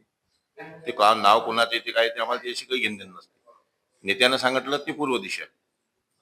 असं वाटते की कुठेतरी बाजार समितीच्या अजून विकासाकडे भर पडणार आहे निर्णय पडू शकते ना. सगळे सदस्य एका जागी असल्यावर विकासात तर भर पडणंच आहे. तो काही विषय नाही आहे. राजेंद्र गोरले यांच्याबद्दल नाराजी गट सोडून गेल्यामुळेच त्याच्याबद्दल नाराजी होती. बाकी कोणतीच नाराजी नव्हती. काय वाटते की जो कारभार जो आहे येणारा काळ 3 वर्षाचा आहे त्याच्यामध्ये काही वाटणी झाली का 1.5 वर्षाची? नाही, आता नेते ठरवतील जे काही करत आहे ते. नेत्याच्या पुढे तुम्हाला माहित आहे आमच्या नेत्याच्या पुढे आम्ही काहीच नाही. पुन्हा एकदा बाजार समिती वर्चस्व. गेल्या 2 वर्षापूर्वी जी आमची बाजार समिती निवडणूक झाली होती त्यामध्ये सहकार पॅनलच्या बॅनरखाली आम्ही माननीय बबलूभाऊ देशमुख यांच्या अध्यक्षतेच्या खाली निवडणूक लढवली होती आणि आमचे 14 संचालक निवडून आले होते. त्यापैकी आता जो राजीनामा झाला होता सभापतीचा त्यानंतर जी आता ही निवडणूक लागली त्यामध्ये आमचे नेते बबलूभाऊ देशमुख यांनी प्रतिभा प्रशांत ठाकरे यांचा 1.5 वर्षासाठी नाव घेतलेलं आहे. तर आमचं सर्वांचं त्यांना समर्थन आहे. एकूणच राजेंद्र गोरले यांनी राजीनामा दिला यावर काही प्रतिक्रिया आपल्याची तुमचं कुठेतरी नाराजी होती संचालक मंडळात? नाराजी राजेंद्र भाऊची नाराजी म्हणजे ते खरेदी विक्रीच्या निवडणुकीच्या वेळेस त्यांनी अचानकपणे दुसऱ्या गुटकडे जाऊन ते बसले. त्यामुळे साहजिकच आहे की आमचे जे सहकार पॅनलचे सर्व लोक होते आमचे नेते होते यांची त्यांच्यावर नाराजी होती. त्यामुळे आम्ही त्यांना असं वाटत होतं आम्ही अविश्वास घेणार आहोत. त्यामुळे त्यांनी राजीनामा दिला. त्यावर आमचं काही म्हणणं नाही. अजून आता बाजार समितीच्या विकासाला भर पडणार गेल्या 2 वर्षात आमचा सर्व पॅनल बाजार समितीचा विकासच करत होता. कारण राजकीय काही घटना सोडल्या त्यानंतर जी घडामोडी घडली आता नवीन आम्हाला एक महिला अध्यक्ष मिळाल्या खूप दिवसानंतर. तर माननीय प्रशांत भाऊ प्रतिभा प्रशांत ठाकरे यांच्या माध्यमातून बाजार समितीचा जे झाला विकास त्यापेक्षा चांगल्या गतीने आम्ही विकास करू. सन्माननीय सहकार नेते बबलू देशमुख आणि अचलपूर मतदारसंघाचे दबंग आमदार प्रवीण बुतायडे यांच्या नेतृत्वात आज इथे जो सभापती निवडणुकीचा कार्यक्रम पार पडणार आहे यामध्ये सन्माननीय श्रीमती प्रतिभाताई प्रशांतराव ठाकरे यांचे चयन यासाठी झालेलं आहे. त्यासाठी सर्वांनी एकमताने तो निर्णय मान्य केलेला आहे. त्यासाठी जवळपास आज 13 उमेदवार इथं सर्व हजर आहेत आणि ते एकमतांना सर्व त्यांना निवडून देतील अशी आशा व्यक्त करतो. जिल्हा काँग्रेस कमिटीच्या नेतृत्वामध्ये बबलूभाऊंच्या नेतृत्वात तहसीलचं इथं काम सांभाळत आहे आणि आज बाजार समितीमध्ये नवीन सभापती निवडणूक होत आहे. काय म्हणतात? आज कृषी उत्पन्न बाजार समिती अचलपूरच्या सभापतीची निवड आहे आणि बबलूभाऊ देशमुख यांच्या नेतृत्वात बबलूभाऊ देशमुखच्या सहकार पॅनलचे आणि काँग्रेसचे प्रतिभा ठाकरे ह्या सभापती होणार आहेत. आणि बबलूभाऊ देशमुख यांच्या नेतृत्वात या अचलपूर कृषी उत्पन्न बाजार समितीचा याच्या आधी सभापती होता आणि आजही बबलूभाऊ देशमुख यांच्या सहकार पॅनलचा सभापती आजही सभापती पदावर विराजमान होणार आहे आणि त्यांच्या नेतृत्वात या कृषी उत्पन्न बाजार समितीचा विकास होणार आहे.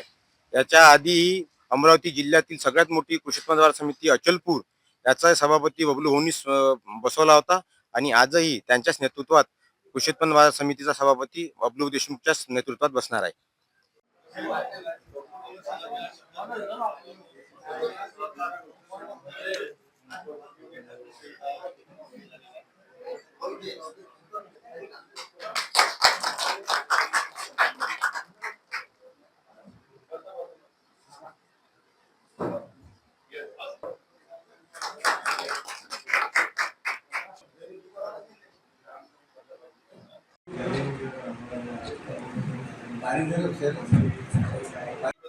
नवीन नियुक्ती करण्यात आली ठाकरे यांची काय नाही, सभापतीपदी प्रतिभा प्रशांत ठाकरे यांची नियुक्ती झाली आणि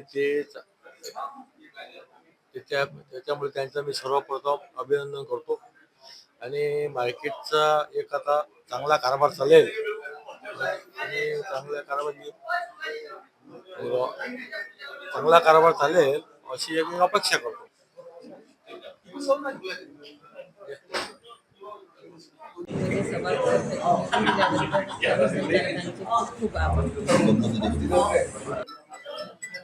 एक 1.5 वर्षाच्या आधी बाजार समितीची निवडणूक झाली, त्यात सहकार पॅनलचा विजय झाला आणि त्यात काही 6-7 महिन्यातच वेगवेगळ्या तऱ्हेचे मतप्रवाह झालेत आणि त्यातून काही एखादा गट बाहेर गेला आणि नंतर सभापतीवर अविश्वास आला आणि आता आमच्या ठाकरेताई सभापती म्हणून मी असो, प्रतापराव असो आणि आमचे सर्व संचालक मंडळाने निर्णय घेतला आणि सभापती म्हणून त्यांची निवड झाली. सरकार क्षेत्रामध्ये ज्या प्रकारे अमरावती जिल्हा कोऑपरेटिव्ह बँकेमध्ये सुद्धा अविश्वास आणण्याची काही प्रक्रिया चालू होती आणि ती सुद्धा कुठेतरी थांबली आहे कोर्टाच्या. नाही, सुप्रीम कोर्टाच्या आदेशाने काही दिवस थांबली आहे आणि काही 3-4 हप्त्यातच ते अजून सुरू होईल आणि त्याच्या आधीच 1.5-2 महिन्यात अध्यक्ष, उपाध्यक्ष आणि हे बेकायदा संचालक मंडळ जाईल हे आम्हाला आशा आहे.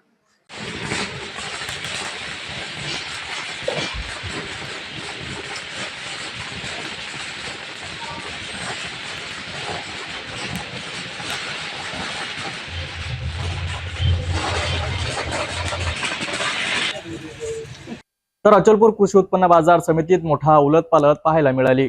नव्या नेतृत्वामुळे कृषी उत्पन्न बाजारपेठांच्या कारभारात काय बदल होतील याकडे सर्वांचे लक्ष लागले. धारणीतील सुप्रसिद्ध गजानन महाराज मंदिरात काल प्रगट दिन उत्साहात साजरा करण्यात आला. पारायण, भजन, कीर्तन, महाआरती आणि महाप्रसाद अशा भक्तिमय वातावरणाने मंदिर परिसरात गजबजून गेला. या विशेष सोहळ्याचा संपूर्ण अहवाल पाहूया. श्री गजानन महाराज प्रकट दिनानिमित्त धारणी येथील मंदिरात विविध धार्मिक कार्यक्रमांचे आयोजन करण्यात आले. सकाळपासूनच पारायण, भजन आणि कीर्तनाने भक्तिमय वातावरण तयार झालेत. दुपारी 12 वाजता महाप्रसादाला सुरुवात झाली आणि रात्री 10 वाजेपर्यंत हजारो भाविकांनी त्यांचा लाभ घेतला.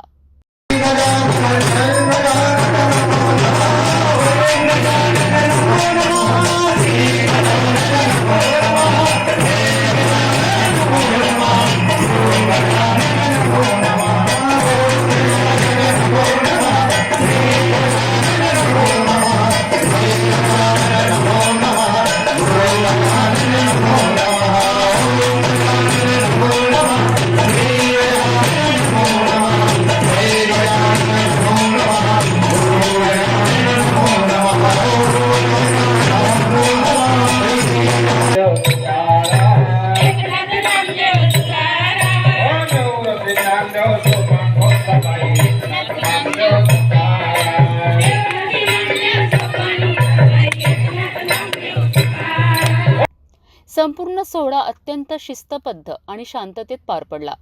यावेळी मंदिर कमिटीचे प्राचार्य सोनवणे, विजयपाल कडू, पंकज माकोडे, युगंधर सोनवणे, बंटी ठाकरे, दिलीप गावंडे, गजू थोरात, सुनील चौथमल, कपिल ठाकूर, परिहार बंधू तसेच पत्रकार बंधू उपस्थित होते. गजानन महाराज प्रगट दिनाच्या निमित्ताने धारणी येथे झालेल्या या भक्तिमय सोहळ्यात भाविकांचा उत्कृष्ट सहभाग दिसून आला. मंदिर कमिटीच्या उत्कृष्ट व्यवस्थापनामुळे कोणत्याही प्रकारची अनुचित घटना घडली नाहीत. अशाच भक्तिसात न्यायालयाच्या अधिक अपडेटसाठी पाहत रहा सिटी न्यूज.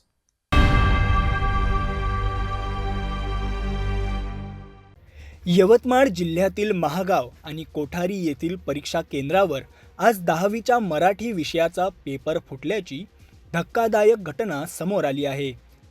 या घटनेमुळे परीक्षार्थी, पालक आणि शिक्षण क्षेत्रात मोठी खळबळ उडाली आहे. पेपर फुटीची माहिती मिळताच कोठारी येथील परीक्षा केंद्रावर तहसीलदार अभय मस्के यांनी भेट देऊन संपूर्ण परिस्थितीचा आढावा घेतला. या संदर्भात शिक्षण मंडळ आणि पोलीस प्रशासनाने तातडीने तपास सुरू केला आहे. सध्याच्या माहितीनुसार पेपर फुटीची बातमी अत्यंत वेगाने पसरली असून यामुळे इतर परीक्षा केंद्रावरही संभ्रमाचे वातावरण निर्माण झाले आहे.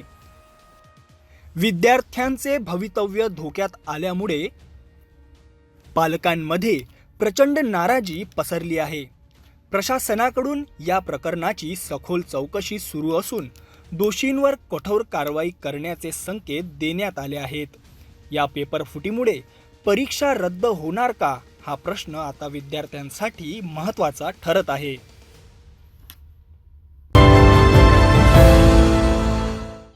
महाराष्ट्राच्या राजकारणात पुन्हा एकदा मोठा गौप्यस्फोट. यवतमाळ वाशिममध्ये खासदार संजय देशमुख यांनी भाजपवर गंभीर आरोप करीत शिवसेनेला कमकुवत करण्याचा डाव आखल्याचे म्हटले आहेत. यावर संजय राठोड यांनी आगे आगे देखेंगे होता है क्या असे सूचक विधान करीत चर्चेला अधिकच हवा दिली आहे. नेमकं काय म्हणाले संजय राठोड? आगे आगे होता है देखो काय काय आता ते बोलण्याचं हे आहे, परंतु आता काय होते आज मी सांगत नाही, पण थोड्याच दिवसात तुम्हाला लक्षात येईल काय झालं.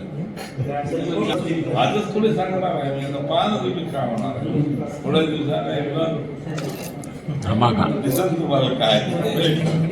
ऑपरेशन झालेलं आहे, आता आम्ही सध्या रूम मध्ये ठेवलेलं आहे, तर ते बाहेर आणणार अधिकृत. संजय राठोड यांच्या वक्तव्यामुळे राजकीय वर्तुळात मोठी चर्चा सुरू झाली आहे. टायगर ऑपरेशन मधून कोण बाहेर येणार आणि काय उघड होणार याकडे सर्वांचे लक्ष लागले आहेत. स्थानिक स्वराज्य संस्थेच्या निवडणुकीपूर्वी नांदेडमध्ये राजकीय रणसंग्राम रंगतोय. महायुतीतील पक्षप्रवेश सोहळ्यामध्ये वातावरण चांगलेच तापले होते. राष्ट्रवादी अजित पवार गटाचे भाजपाच्या बालेकिल्ल्यातच आपला विस्तार सुरू केला आहे. पाहूया हा सविस्तर रिपोर्ट. स्थानिक स्वराज्य संस्थांच्या निवडणुकीपूर्वीच नांदेड जिल्ह्यात राजकीय हालचालींना वेग आला आहे. महायुतीतील नेते पक्षप्रवेश सोहळ्याद्वारे शक्ती प्रदर्शन करत असून भाजप विरुद्ध राष्ट्रवादी अजित पवार गटात चढाओढ दिसून येत आहे. माजी मुख्यमंत्री अशोक चव्हाण यांचा भोकर मतदारसंघ भाजपचा बालेकिल्ला मानला जातो. मात्र राष्ट्रवादीचे आमदार प्रताप पाटील चिखलीकर यांनी याच ठिकाणी आपल्या पक्षाचा प्रभाव वाढवण्यासाठी मोठा राजकीय डाव टाकला आहे. भोकर शहरात आमदार प्रताप पाटील चिखलीकर यांच्या प्रमुख उपस्थितीत राष्ट्रवादी अजित पवार गटाचा भव्य पक्षप्रवेश सोहळा पार पडला. या सोहळ्यात शेकडो कार्यकर्त्यांनी राष्ट्रवादीत प्रवेश केलाय. त्यामुळे स्थानिक स्वराज्य संस्था निवडणुकीत महायुतीतील समीकरणे बिघडण्याची शक्यता वर्तवली जात आहे. नाही, आता ज्याला जे समजा येते त्याच्यासाठी मला काही नाही, परंतु मी राष्ट्रवादी काँग्रेसमध्ये प्रवेश केला आणि राष्ट्रवादी काँग्रेस पक्ष वाढवण्याची जबाबदारी आदरणीय दादांनी माझ्यासारख्या कार्यकर्त्यावर सोपवली. त्यामुळं जिल्ह्यामध्ये कुठून सुरुवात करावी हा जेव्हा चर्चेचा विषय होता तेव्हा सगळ्यांना असं वाटलं की भोकर मतदारसंघापासून सुरू झालं पाहिजे.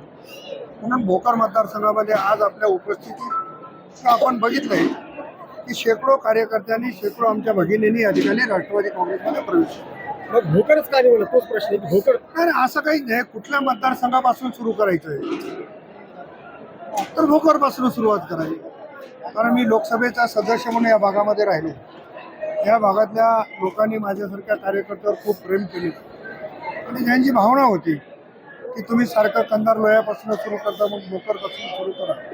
त्याच्यामुळे त्याचा वेगळा अर्थ काढण्याची काय गरज. भोकर मतदारसंघातले असंख्य पदाधिकाऱ्यांनी पक्षप्रवेश घेतला. दस्त्या संपल्या पण ते प्रवेश काय संपलं नाही.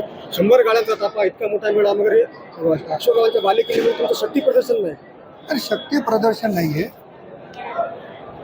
अजितदादांचं नेतृत्व आणि शिव शाहू फुले आंबेडकरांची विचारधारा घेऊन चालणारा पक्ष, त्यामुळे सगळ्या समाज घटकांना असं वाटतं की आपण राष्ट्रवादी काँग्रेसमध्ये आलं पाहिजे आणि त्यामुळं फार मोठी संख्या येणाऱ्याची भविष्य काळात आहे. आणि तुम्हाला दिसेल की नांदेड जिल्ह्यामध्ये राष्ट्रवादी काँग्रेसमध्ये प्रवेश कोणाची होती आणि किती. साहेब, तुमच्या भाषणामध्ये तुम्ही असा उल्लेख केला की अनेकांना फोन गेले की या पक्षात जाऊ नका, दडपशाही आहे. कोणाची दडपशाही? तर मी सांगण्याची गरज नाही ना, परंतु अशा पद्धतीनं निरोप करणे, तुम्ही कामाच्या माध्यमातून माणसाची मनं जिंका. तुम्हाला जेव्हा असे फोन करावे लागतात तर याचा अर्थ तुमच्यावर नाराजी आहे हे सिद्ध होते. मी सांगण्याची गरज नाही. आगामी निवडणुकीच्या बाबतीमध्ये अशोक चव्हाण वारंवार स्वबळाचा नाराज होतो. मी मागेही सांगितलं, अशोकराव चव्हाणांना निर्णय घेण्याचा अधिकार नाही आहे. राज्याचे उपमुख्यमंत्री आणि मुख्यमंत्री तिन्ही पक्षाचे नेते हे बसून ठरवतील. महाविकास आघाडीचा घटक म्हणून, महायुतीचा घटक म्हणून महायुतीचे नेते जो निर्णय घेतील तो मला मान्य राहील.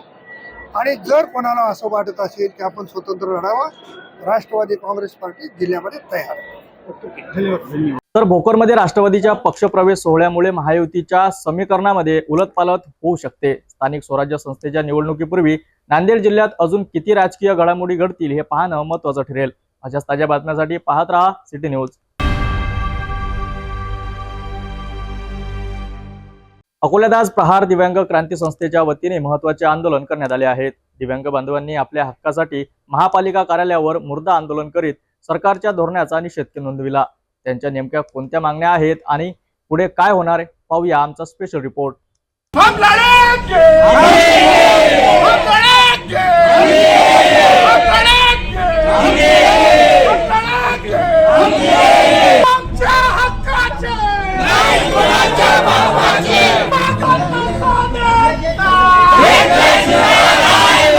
प्रहार दिव्यांग क्रांती संस्था अकोला जिल्ह्यातर्फे विविध मागण्यांसाठी अकोला महानगरपालिका कार्यालयावर मुर्दा आंदोलन करण्यात आले. या आंदोलनात असंख्य दिव्यांग बांधव सहभागी झाले होते. रेल्वे स्टेशन व बस स्टँड येथे दिव्यांग भवन, घरकुल, रोजगारासाठी स्टॉल, वार्षिक पेन्शन आणि बेरोजगार भत्ता वाढ या प्रमुख मागण्यांसाठी आंदोलन करण्यात आले. शासनाने त्वरित निर्णय न घेतल्यास पुढील काळात मोठ्या प्रमाणात आंदोलन छेडण्याचा इशारा संघटनेने दिला आहे. आज इथे आम्ही महानगरपालिकेत आलो आहे दिव्यांगांच्या विविध प्रश्नाला घेऊन. मागच्या 2 वर्षापासून आम्ही सतत महानगरपालिकेला निवेदन देत आहे. दिव्यांगांचे घरकुल झाले पाहिजे, दिव्यांगांची पेन्शन महानगरपालिका बेरोजगार भत्ता देते, पण ऑडिटच्या नावाने प्रत्येक महिन्याला दिव्यांगांच्या सोबत खेळ खेळत आहे महानगरपालिका. आम्ही रोजगारसाठी स्टॉल मागत आहे, आम्हाला स्टॉल भेटत नाही. आज आम्हाला महानगरपालिकेने तीव्र केलेलं आहे आणि जोपर्यंत आमचा अधिकार आम्हाला भेटत नाही इथून एकही दिव्यांग घरी जाणार नाही. जर आमची रात्रही इथे निघाली आणि आमचा जीवही इथे गेला तरी आम्ही मागे जाणार नाही जोपर्यंत आमचा हक्क आम्हाला भेटत नाही. दिव्यांग बांधवांच्या या आंदोलनाकडे प्रशासन काय भूमिका घेते हे पाहणे महत्त्वाचं ठरेल. मागण्या मान्य न झाल्यास तीव्र आंदोलनाचा इशारा सुद्धा यावेळी देण्यात आला आहे. नागपूरच्या कळमना पोलिसांनी मोठी कारवाई करत 2 घरफोडीच्या गुन्ह्यांचा छडा लावला आहे. चोरीला गेलेल्या तब्बल 5,29,000 रुपयाच्या मुद्देमालांपैकी 3,82,000 रुपयाचा मुद्देमाल हस्तगत करण्यात आला आहे. विशेष म्हणजे या गुन्ह्यांमध्ये 4 विधी संघर्षित बालकांचा सहभाग असल्याचे तपासात उघड झाले आहेत. नागपूर शहरातील कळमना पोलिसांनी घरफोडीच्या 2 गुन्ह्यांची उघड करत मोठे यश मिळवले आहे. नौकल्या नगर आणि ब्रह्मानंद विद्यालयाजवळ 2 ठिकाणी घरफोडीच्या घटना घडल्या होत्या, ज्यात अज्ञात चोरट्यांनी घरातील सोन्या चांदीचे दागिने, रोख रक्कम आणि मोबाईल मिळून तब्बल 5,29,000 रुपयांचा मुद्देमाल लंपास केला होता. तपासादरम्यान पोलिसांनी परिसरातील 115 सीसीटीव्ही फुटेजची तपासणी केली. यातून काही संशयितांची ओळख पटली आहे. गुप्त माहितीच्या आधारे व शेजारील पोलीस ठाण्यातील रेकॉर्डवरील विधी संघर्षग्रस्त बालकांची चौकशी केली असता 4 बालकांचा सहभाग निष्पन्न झाला आहे. या चौकशीत त्यांनी गुन्ह्याची कबुली दिली असून त्यांच्याकडून 3,82,000 मुद्देमाल हस्तगत करण्यात आला है. पिछले 15 दिन में हमारे भरत नगर और नौकन्या नगर यहाँ पे घरफोड़ी की घटनाएं हुई थी. उसमें हमने हमारी PSI रामलोट साहब की टीम ने लगभग परिसर के 115 शासकीय और प्राइवेट जो कैमराज रहते CCTV वो आजू बाजू के पुलिस स्टेशन वैसे उन्होंने चेक किए, वहाँ के फुटेजेस लाए और वो उन्होंने कड़ी मेहनत करके 3-3, 4-4 घंटे उनके DB के 2-2 अमलदार उस पर CCTV देखने को बैठते थे और उनमें से उन्होंने एक ऐसा गेसिंग किया कि चोरी करने वाले जो है वो छोटे बच्चे हैं. इसलिए हमने विधि संघर्षित बालक पे कॉन्सेंट्रेट करके आजू बाजू के पुलिस स्टेशन और हमारे पुलिस स्टेशन के अंदर जितने भी विधि संघर्षित बालक आते हैं उनको हमने चेक किया और उसमें से फिर हमने 4 संशयित को ताबे में लिया. और ताबे में लेने के बाद में उनके पास से चोरी किए गए मुद्देमाल में से 45 ग्राम सोने के दागिने जिसमें मंगलसूत्र है, नेकलेस है, कान के झुमके है और 50 तोला चांदी और मोबाइल, इस तरह से 3,25,000 का मुद्देमाल हमने जब्त किया है. 4 विधि संघर्षित बालक है, उसमें से 2 ऑलरेडी रिकॉर्ड पर के हैं, उनके ऊपर चोरी के ही गुने हैं और वो उनको लड़कियों से दोस्ती करना वगैरह इस तरह के शौक़ है और उनमें से वो अपने गर्लफ्रेंड पे खर्चा करने के लिए, उनको घुमाने के लिए, बाहर ले जाने के लिए इस तरह के चोरी की वारदात करते हैं. हमारे माननीय पुलिस आयुक्त doctor Shri Singal sir, joint CP Tambodi sir, हमारे region north region sir Shri Sewade sir, हमारे DCP Zone 5 Niketan Kadam sir, हमारे ACP श्री क्षीरसागर सर उनके मार्गदर्शन में हमारी टीम PSI रामलोट सर और उनकी पूरी DB टीम ने ये कार्रवाई की है। ही संपूर्ण कारवाई पोलीस उपायुक्त निकेतन कदम यांच्या मार्गदर्शनाखाली वरिष्ठ पोलीस निरीक्षक प्रवीण काळे यांच्या पथकाने केली आहेत। या घटनेने नागपुरातील वाढत्या चोरीच्या घटनांवर पुन्हा एकदा प्रश्नचिन्ह उपस्थित झाले आहेत। नागपूर पोलिसांनी अशा गुन्ह्यांचा तपास वेगाने करून शहरातील कायदा सुव्यवस्था राखण्याचे आवाहन नागरिकांना केले आहे। पोलिसांच्या या वेगवान तपासामुळे घरफोडीच्या घटनांवर आळा बसण्यास मदत होईल असा विश्वास व्यक्त केला जात आहे। नागपूरमध्ये एका भयंकर गुन्ह्याने पुन्हा एकदा सर्वसामान्य नागरिक हादरले आहेत। पोलीस कोठडीतून नुकतेच सुटलेला आरोपींनी वादातून आपल्या नातेवाईकाला ठार मारले आहेत। आरोपींना अटक करण्यासाठी पोलिसांचा शोध मोहीम सुरू आहे। या घटनेची सविस्तर आढावा घेऊया। नागपूरमध्ये खळबळजनक घटना। पोलीस कोठडीतून नुकतेच सुटलेले आरोपी एका नातेवाईकासोबत जेवत असताना वाद झाला आणि त्याचा शेवट निर्गुण हत्येत झाला। आरोपीने आपल्या नातेवाईकाला दगडाने ठेचून ठार मारले। पोलिसांनी वेगाने हालचाल करत मुख्य आरोपीला अटक केली असून दुसरा आरोपीही डिटेक्ट झाला आहे। तिसऱ्या आरोपीचा शोध सुरू आहे आणि नागपूर शहरात अशा गुन्हेगारी घटनांमुळे नागरिकांमध्ये भीतीचे वातावरण निर्माण झाले आहे। या संपूर्ण घटनेबद्दल अधिक माहिती घेतली आहे आमचे प्रतिनिधी विशाल बांबडवार यांनी। पुलिस स्टेशन इमामवाड़ा में रामबाग गली नंबर 2 में 2 दूर के रिश्तेदार मिले थे, क्योंकि उसमें से एक सोनू वासनिक MPDA से रिलीज़ होके कल शाम को अपने दूर के रिश्तेदार इधर है उससे मिलने आया था, जो हमारा ये केस का मेन अपराधी है। तो वो दोनों आपस में मिलके खाना पीना का खाने के बाद उनका अकस्मात कोई तो वाद हुआ ऑन द स्पॉट स्पॉन्टेनियसली। तो उसमें सोनू वासनिक के डर से, क्योंकि वो काफ़ी दिनों बाद जेल से आया और एग्रेसिव हुआ था, तो अपने आप को बचाने के लिए या फिर सोनू वासनिक को रोकने के लिए मेन अपराधी ने जो किया वो किया, ऐसा अभी तक का हमारा इंटरोगेशन में पता चला। बट आगे का इंटरोगेशन बाकी है। हमने गुना दाखिल किया और 2 अपराधी है और उनका पीछे हमारा DB का टीम है और वो भी मिलने वाला है। मयत जो है वो वर्धा का रहने वाला है और उसका पूरा रिकॉर्ड जो है वो वर्धा का ही है और वो वर्धा से स्थानबद्ध हुआ है। तो नागपुर जेल में था 1 साल तक। कल ही उसका रिलीज़ हुआ, कल वर्धा ही जाने वाला था। बीच रास्ते में उसने अपने दूर के रिश्तेदार को इधर मिला, जो हमारा आरोपी नंबर 1 है। और आरोपी नंबर 1 के ऊपर भी पुराना रिकॉर्ड था, वो अभी एक्टिव नहीं है। उसका 5-6 साल पहले का रिकॉर्ड वहीं पे बंद हुआ है, उसके बाद से वो एक्टिव नहीं था। बट हाँ, रिसेंट टाइम में हमने उसके ऊपर इलेक्शन टाइम में जब routine checking end preventive action में उसके ऊपर प्रतिबंधक कार्रवाई किया है मई 2024 में, और कंटिन्यूस उसके ऊपर चेक भी था और वो एक्टिव नहीं है अभी।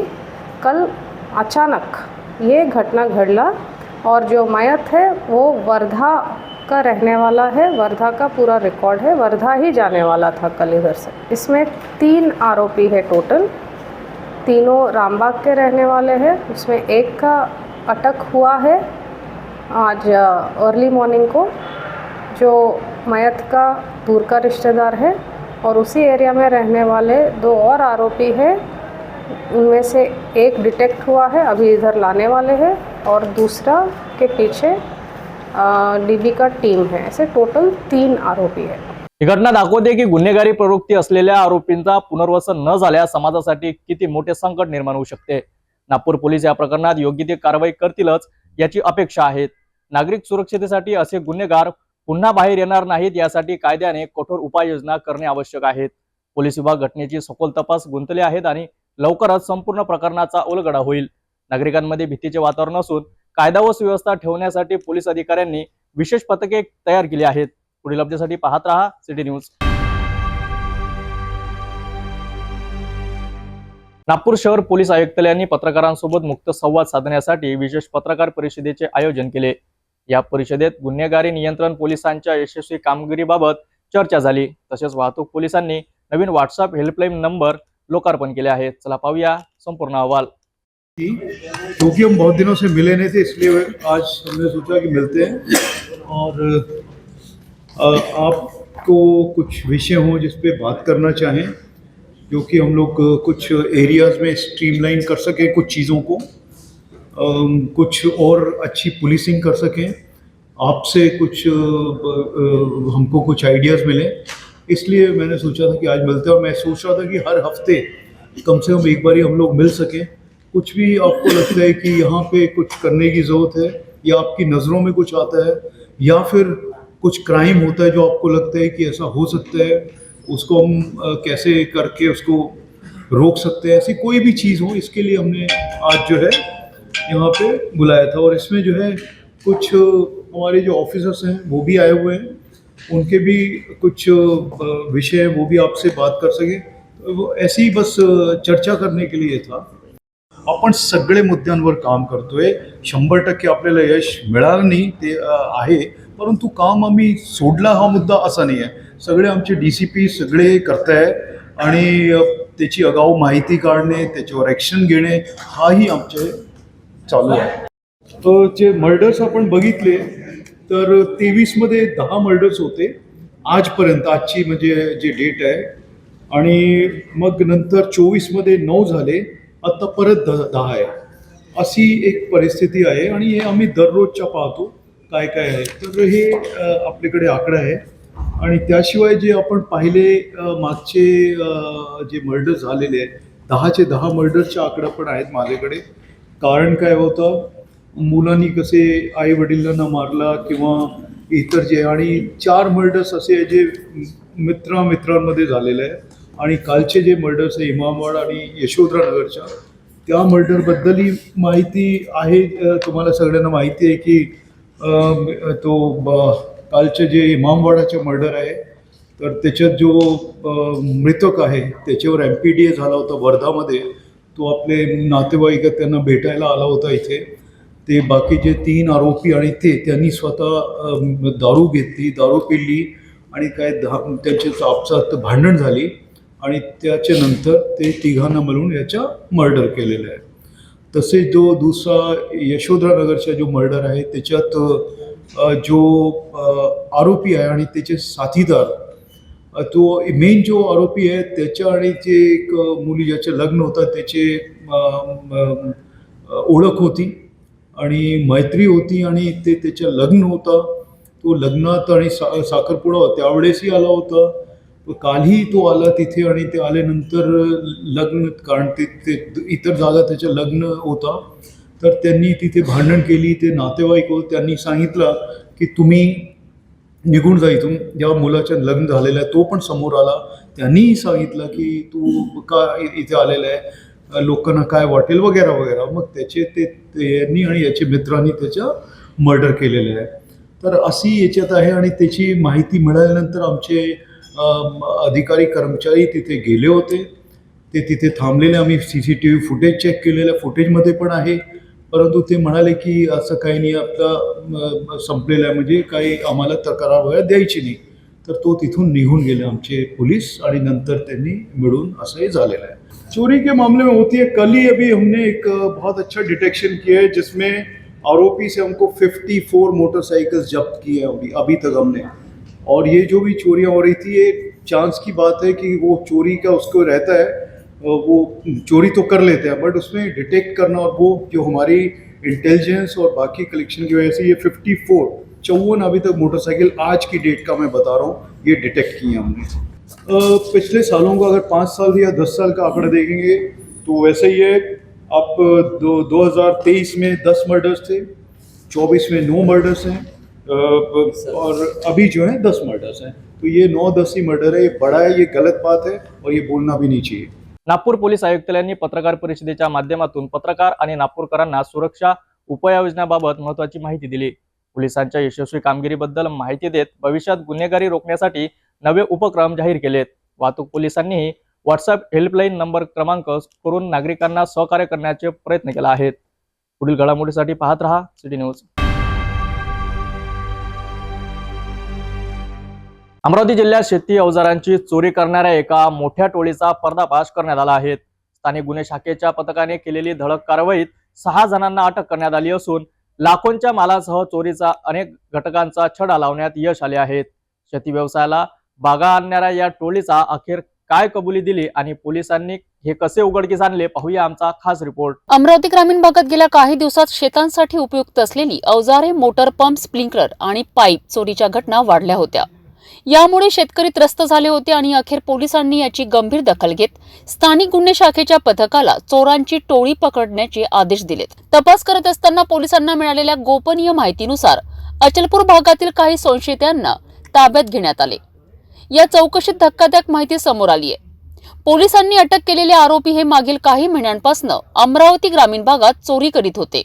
ही टोळी गावांमधील निर्जन शेतांमध्ये रात्रीच्या वेळी शिरून शेतकऱ्यांची महत्त्वाची उपकरणे लंपास करायची. विशेष म्हणजे ही चोरी केलेली सामग्री अचलपूरच्या भंगार व्यावसायिकांना कमी दरात विकली जात होती.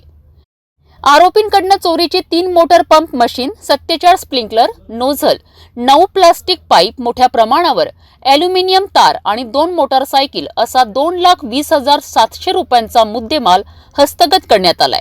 स्थानिक गुन्हे शाखेच्या अधिकाऱ्यांनी या प्रकरणात सखोल तपास करून आरोपींनी ज्या ठिकाणी गुन्हे केले होते त्या सर्व पोलीस ठाण्यांमधील नोंद तपासून 13 गुन्हे उघडकीस आणले आहेत.